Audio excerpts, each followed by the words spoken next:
미국 분인데 이분은 저명한 심리학자입니다. 동시에 능숙한 상담가입니다. 뿐만 아니라 이분은 목회자이기도 합니다. 성함은 게리 체프먼입니다. 이분은 특별히 문제와 갈등을 끌어안고 있는 부부들을 많이 만났습니다. 상담해 주었습니다. 그 중에서 더 고질적으로 관계를 파괴해버리는 이런 경험을 하는 부부들을 보면서 도대체 이들의 의도와 뜻과 사랑 다 있음에도 불구하고 왜 이렇게 잘 되지 않는 것일까? 이런 질문을 갖고 살피고 상담하고 그리고 돕는 일을 하다가 이분은 결론에 이릅니다. 이런 사실을 발견하게 돼요. 그 첫 번째가 이런 것입니다. 한번 저를 따라서 한번 해봅시다. 모든 부분은 반드시 채워져야만 하는 빈 공간, 탱크를 가지고 있다. 근데 이 빈 공간은 빈 공간 그대로 있으면 안 됩니다. 반드시 채워져야 돼요. 두 번째는 이런 겁니다. 이 탱크는, 빈 공간은 무작정 애쓰고 노력하고 힘쓴다고 해서 채워지는 게 아니더라는 거예요. 세 번째는 이렇습니다. 부부는 각자 사랑에 대한 언어가 다르게 사랑의 언어를, 다른 사랑의 언어를 가지고 있다는 겁니다.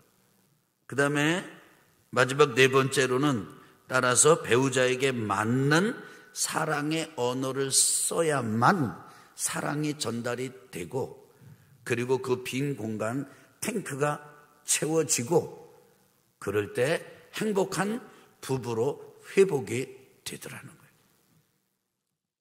그래서 이분은 이런 자기의 그 평생의 경험을 응축시키고 농축시키고 잘 정리를 해서 책을 한 권을 내는데 5가지 사랑의 언어라는 책입니다. 이 5가지 사랑의 언어 중에 첫 번째가 뭐냐면 인정하는 말입니다. 한번 따라 합시다. 인정하는 말. 나는 당신을 사랑합니다. 그런데 사랑을 느끼지 못합니다. 그런데 그 말 대신에 당신은 너무 탁월해. 당신은 너무 배려심이 훌륭해. 당신은 어쩌면 그렇게 잘하지? 부부지간에 그렇게 이야기하면 이게 무슨 말이라고요? 인정하는 말. 해봅시다. 인정하는 말. 이렇게 인정하는 말을 하면 거기에는 사랑이라는 단어가 하나도 들어가 있지 않지만 상대방의 배우자는 비로소 사랑을 받는다. 그렇게 느낀다는 거예요. 여러분, 우리 남자분들, 남편들 중에도 인정하는 말에 굶주린 분들이 많습니다. 근데 아내들이 자꾸 인정하는 말을 안 해요. 어떤 분은 심지어 이렇게 말합니다. 왜 남편에게 이렇게 인정하는 말을 잘 안 해주십니까? 그러면요, 지금도 들들 뛰는데 내가 만약에 칭찬하고 격려하는 말하고 잘한다 이랬다가는 언제 떨어질지 모르겠다는 거예요. 불안해가지고 칭찬을 못한대. 대개 부부싸움 하면 다른 거 말고 말로 이렇게 주고받고 이러면은 남편이 이겨요? 아내가 이겨요? 거의 지금 아내라고 그러신 것 같아요. 참 신기한 건요, 말의 은사는 아내들에게 충만합니다. 분명히 이건 내가 잘한 거고 이 사람이 잘못한 거여서 대화를 시작했는데 어느 정도 대화가 진행이 되다 보면 내가 인정해요. 내가 잘못했다고. 그 정도로 아내들은 언어가 탁월합니다. 표현력, 구사력이 뛰어납니다. 그 아내들은요, 별로 우리가 흥분하는 법도 없어요. 그리고 여러 가지 말을 한꺼번에 말하지 않고 착착 나눠가지고 조금씩 얘기해요. 그러니까 과정적인 언어를 잘 사용해요. 설명을 길게 하는데도 질리지 않아요.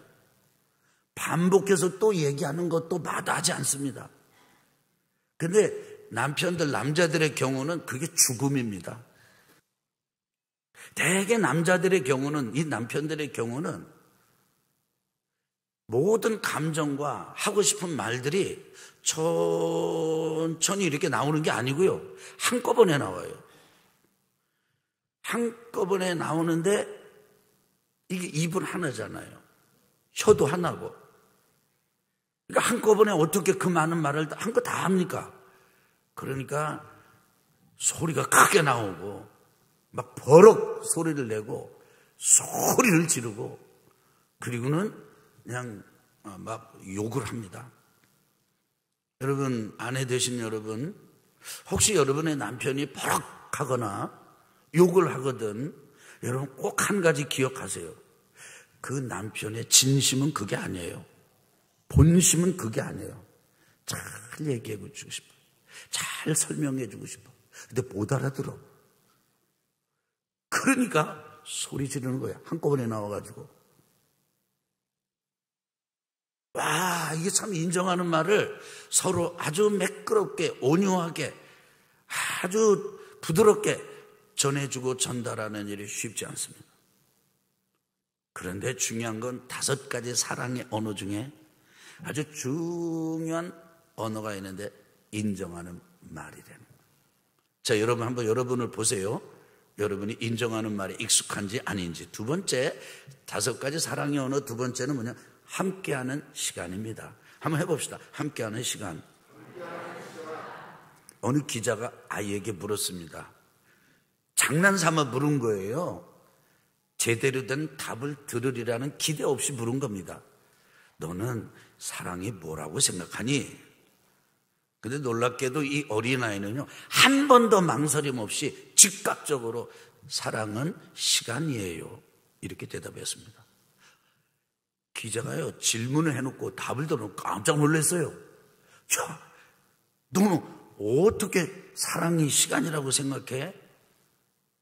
이 어린아이가 기자의 눈동자를 똑바로 쳐다보면서 이렇게 대답을 했습니다. 아빠가 나와 함께 있을 때는 제가 사랑받는다는 느낌이 들거든요. 아빠가 멀리 떨어져 있을 때는 저는 버림받은 것 같아요. 어린아이가요. 이 어린아이에게 있어서 사랑은 무엇입니까? Love 단어가 아닙니다. 시옷 리을 이응 단어가 아니에요. 함께 있는 것이에요. 남편이 아내에게 함께 있자 이럴 때 있어요. 여러분 잘 들어보세요. 흔치는 않지만은 아주 가끔 자매님들 중에서 이런 고충을 토로하는 분들이 있습니다. 남편이 새벽 예배 시간에 함께 있자는 거예요. 새벽 예배 못 가게 한대. 알람 맞춰놓으면 알람을 풀어놓은대. 이게 무슨 말인지 여러분 이해하시나요? 그리고 같이 있자는 거예요. 그걸 어기고 나오면 싸움이 벌어진대요. 심지어는 주일 낮도 그렇다는 겁니다. 이거 어떻게 하면 좋아요? 이렇게 묻는 자매들이 있습니다. 제가 목회 초년 시절에는요, 믿음으로 밀고 나가야지 무슨 소리입니까? 이런 태도로 그 자매님들을 대했습니다. 지금은 그러지 않습니다. 제가 묻습니다. 자매님, 정말 남편을 사랑하시나요? 예, 사랑합니다. 그리고 정말 남편을 전도하길 원하시나요? 예, 전도하길 원합니다. 그러시면 그 시간에 남편과 함께하는 시간을 가지시길 바랍니다. 근데 끝까지 그러다라는 게 아니고요.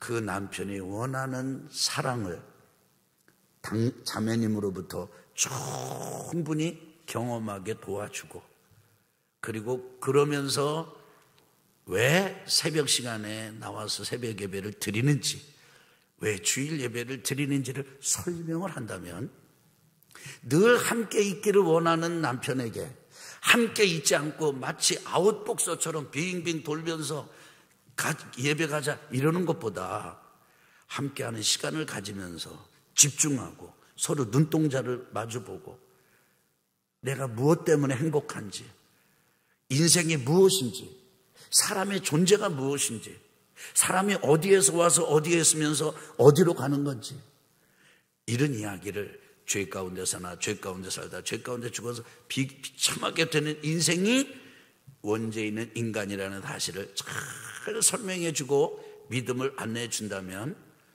여러분의 자매님의 남편은 반드시 돌아올 것입니다. 이렇게 안내를 하곤 합니다. 여러분 기억하십시오. 함께하는 시간이 주요한 사랑의 언어가 되는 사람이 있다는 걸 기억하세요. 근데 너무 안타까운 건요, 함께하는 시간에 너무 고역인 관계가 있다는 거예요. 여러분 어떻게 생각하세요? 여러분이 자녀 보고 야, 너 우리를 같이 있자, 엄마랑 같이 있자. 그럴 때 자녀들이 행복해 할까요? 엄마의 잔소리에 너무 싫어가지고 엄마랑 함께 있는 게 너무 고역은 아닌가요? 아빠가 아이들 보고 야, 나 너랑 좀 함께 있고 싶어. 그런데 만약에 아빠가 아주 파괴적인 언사를 주로 사용했던 아빠라면 자녀들은 아빠랑 함께 있는 시간이 고역 아니겠습니까? 제가 알고 있는 분 한 분이 있습니다. 가까운 분으로부터 들은 이야기예요. 이 남편은 성공을 했습니다. 근데 대한민국에서 성공한 게 아니고 이 다른 나라 베트남에서 성공했어요. 아내는 한국에서 살고 있습니다. 두 딸, 예쁜 딸이 있습니다. 그런데 이 남편이 집에 오는 게 이 아내에게는 오히려 불편해요. 이 남편이 너무 충격을 받은 경험을 했어요.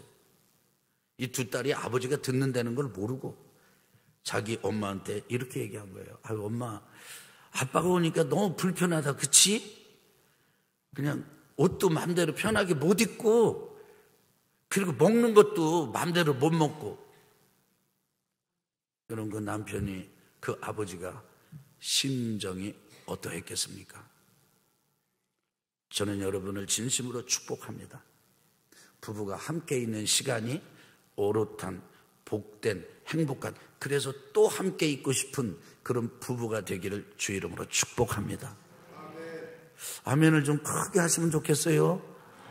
뿐만 아니라 여러분이 여러분의 자녀들과 함께 있자고 할 때 여러분의 자녀들이 좋아, 난 엄마랑 아빠랑 함께 있는 게 너무 좋아, 이렇게 말하는 가정을 이루게 되기를 예수 그리스도의 이름으로 축복합니다.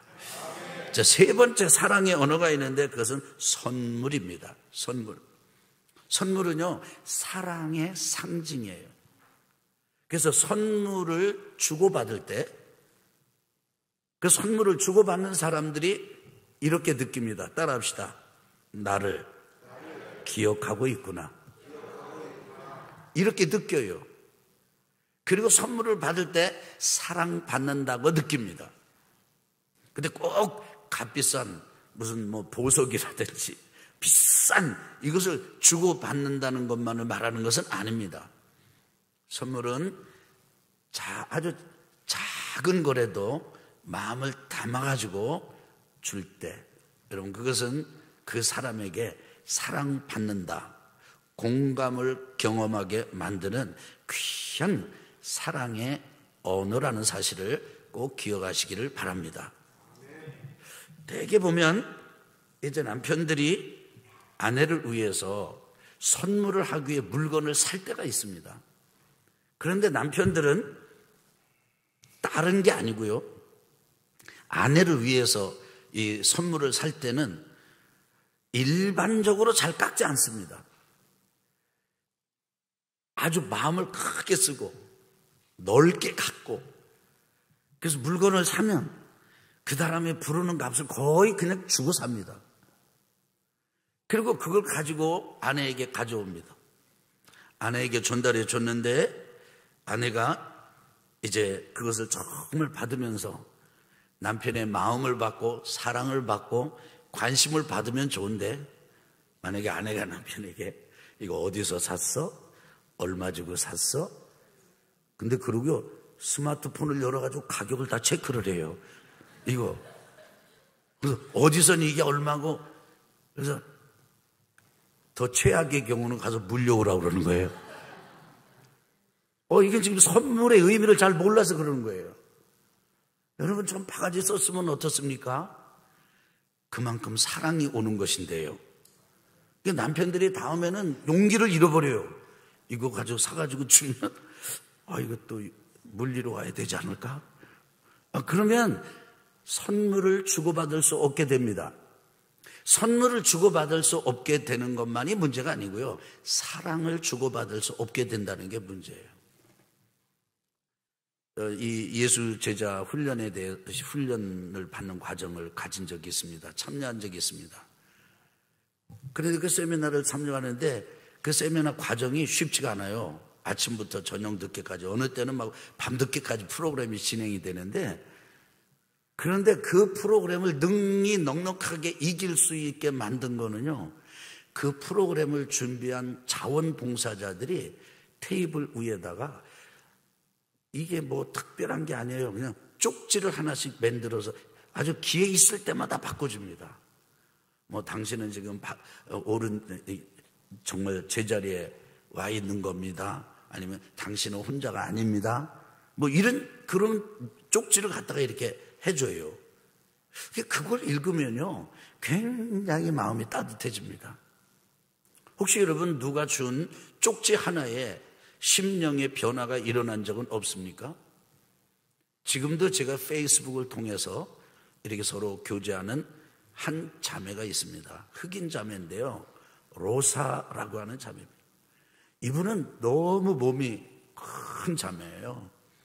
근데 이분이 하루는 이제 저와 함께 일을 하고 있었을 때 저를 찾아왔습니다. 그리고는 저에게 쪽지를 하나 딱 주는 거예요. 포스트잇이십니다. 근데 거기에 보니까 이제 자기가 나를 위해서 기도할 때 하나님이 자기에게 주신 예언의 말씀이라는 거예요.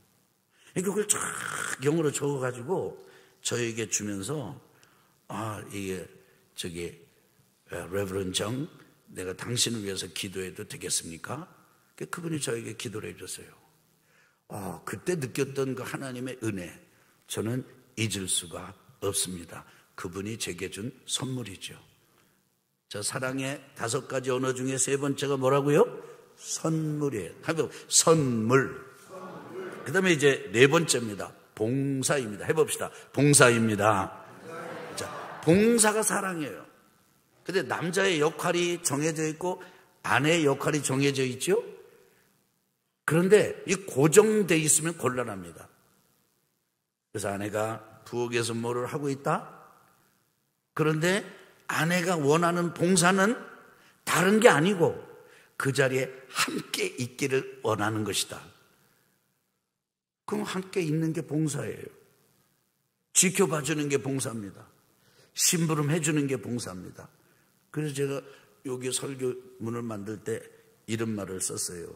봉사라는 사랑의 언어를 익히기 위해서는 남편이나 아내의 역할에 대한 고정관념을 바꿔야 합니다. 보통 집안일을 아내가 하는 경우가 많습니다. 하지만 공부하거나 일을 하는 아내일 경우 남편이 요리를 하고 식탁을 정리하고 설거지를 하고 옷장을 청소하고 세면대에 머리카락을 끄집어내고 거울에 붙은 오물을 닦아내고 쓰레기를 버리고 기저귀를 갈아주고 책장에 먼지를 털어내는 등의 일에 가까이 나서야 합니다. 남편도 그렇게 해야 된다는 거예요. 오늘 우리 축복 기도한 황찬송 전도사님 애기 있잖아요. 지난주에 황 전도사님하고 저하고 둘이 이렇게 어디를 가는 길이 있었어요. 근데 집에 들어가면 애기가 이쁜데 귀여운데 힘들대요. 그래서 집에 늦게 들어가는 사람의 심정을 이해한대요. 그래서 근데 저도 충분하게 이해를 하고 있습니다. 그리고 우리가 때로 그 배우자가 원하는 일을 해주는 것이 우리가 해야 할 봉사고 그게 사랑의 언어라는 것이에요. 내가 당신을 사랑합니다. 그 말을 여러 번 해주는 것보다 한 번 꼭 필요한 봉사를 해주는 것, 노동을 해주는 것, 귀찮은 것을 무릅쓰고 함께 해주는 것, 이거 꼭 필요한 사랑의 언어라는 것 여러분 기억하시기 바랍니다. 마지막에는 다섯 번째 언어가 뭐냐면 따라합시다. 스킨십. 이게 접촉이에요. 그 중에서도 허깅. 이게 참 무서운 말인데요. 이런 말이 있어 이런 연구를 했는데 학자들이 이제 연구를 했습니다. 근데 무슨 연구를 했냐면은 이 몸을 팔아서 이제 생계를 유지하는 그런 여인들을 이게 인터뷰를 했습니다. 통계를 이제 인터뷰라고 어떻게 당신이 이런 일을 하게 됐느냐 이렇게 해보니까 그 중에 넘버 1이요. 어려서부터 이 조사한 사람이 결론을 내린 거예요. 어려서부터 아빠의 포옹을 경험을 못했어요. 그래가지고 늘 누군가 자기를 따뜻하게 안아주는 것을 그리워하게 됐어요. 그러다가 마침내 이렇게 됐습니다. 그러면서 그분이 이런 얘기를 했습니다. 많은 경우 망가진 인생을 사는 여인들의 시초는, 뿌리는 아버지로부터 포옹을, 허깅을 경험하지 못했거나 아니면 잘못된 포옹을 경험했기 때문이다. 이렇게 얘기했습니다. 여러분 버지니아 사티어라고 하는 아주 귀한 여성 또 이 심리학자가 있는데 이분이 이런 얘기를 했습니다. 한번 저를 따라서 해보실까요? 생존을 위해서는 하루 4번의 포옹이 필요하다. 자, 몇 번이요? 하면요, 정서적인 안정을 위해서는 하루 8번의 포옹이 필요하다. 한 번만 더요. 성장을 위해서는 하루 12번의 포옹이 필요하다. 네, 여러분은 지금 간신히 생존하고 있습니까? 아니면 정서적인 안정을 누리고 있습니까? 아니면 여러분 정말 여러분의 인생의 삶이 정서와 품격과 성품이 성장하고 있습니까? 저는 여러분을 축복합니다. 성장하는 가정을 이루시기를 축원합니다. 자, 이제 5가지 사랑의 언어가 뭐라고 그랬죠? 첫째, 인정하는 말. 칭찬하려고 그러면 혓바늘이 돋는 분들은 혀를 빨리 바꾸시기 바랍니다. 2번째가 뭐라고 그랬죠? 함께하는 시간. 3번째가 뭐라고 그랬습니까? 선물이고. 4번째가 무엇입니까? 예, 5번째가 무엇입니까? 예, 안아주고 따뜻하게 두드려주고 격려해주고 용기를 북돋아주는 그런 따뜻한 허깅. 그 어머니 품속, 아빠 품속에서 자녀들이 자라고 또 서로 아내의 품속에서 남편의 품속에서 아내가 살아갈 수 있다면 정말 천국 가정을 이룰 수 있지 않겠습니까? 자, 그런데 우리는 왜 이게 잘 안 되는 걸까요? 여러분 주보에 한 번을 좀 넘겨보실래요? 이제 주보의 이 부분하고 한 장을 넘겨보세요. 넘겨보시면 교육과 훈련 1, 교육과 훈련 2 그거 지금 실어놨죠? 거기 30가지 질문을 담아놨습니다. 이 질문에 그대로 안내하는 대로 따라서 답을 하고 그리고 체크한 것이 알파벳가 나는 몇 개인가 이렇게 해보면 뭐를 알 수 있느냐면 내가 주로 원하는 사랑의 언어가 무엇인가 그리고 2번째 사랑의 언어가 무엇인가 그것을 알 수가 있습니다. 바라기는 여러분 집에 돌아가셔서 아내와 함께 혹은 여러분 혼자라도 괜찮습니다. 이것을 진지하게 해보셔서 여러분의 언어가 무엇인지, 여러분 배우자의 언어가 무엇인지를 잘 파악하고 그것을 해주시기를 바랍니다. 그런데 그렇게 해주는데도 저항감을 느낀다면 포옹하는 게 어렵고, 봉사하는 게 어렵고, 함께하는 시간이 어렵고, 선물을 해주는 게 어렵고, 그리고 인정하는 말을 하는 것이 어렵다면 무엇이 나를 이렇게 방해하는가, 무엇이 이렇게 하지 못하게 만드는가, 여러분 찾아보시기를 바랍니다. 그런데 그것의 대부분, 가장 중요한 것은 하나님의 사랑을 받지 못해서 그래요. 신앙이 무엇입니까? 영접하는 자, 곧 그 이름을 믿는 자들에게는 하나님의 자녀가 되는 권세를 주셨으니, 예수님을 믿고 주님으로 영접하면 우리는, 하나님은 아버지시고 우리는 아버지의 자녀들입니다. 아버지와 자녀가 되는 거예요. 아버지와 자녀. 그래서 하나님은 우리의 아버지시고 나는 그분의 자녀입니다. 하나님 아버지로부터 우리가 마땅히 받아 누려야 될 그 사랑을 흠뻑 내가 경험한다면, 주님이 그러셨습니다. 나를 믿는 자는 그 배에서 생수의 강이 흘러나리라. 하나님의 사랑이 우리에게 부어지면, 우리에게 넘치면 우리에게서 이런 사랑이 흘러가게 되어 있습니다. 우리는 고아가 아닙니다. 예수님을 믿음으로 하나님의 자녀가 됐습니다. 육신에 의지할 부모는 없더라도, 더 이상 이 세상에 함께하지 못하더라도 기억하십시오. 하나님이 우리의 아버지십니다. 자녀로서 하나님의 사랑을 마음껏 누리십시오. 그러면 여러분은 여러분 안에서 사랑이 고여 흘러넘치는 것을 경험하게 되실 것입니다.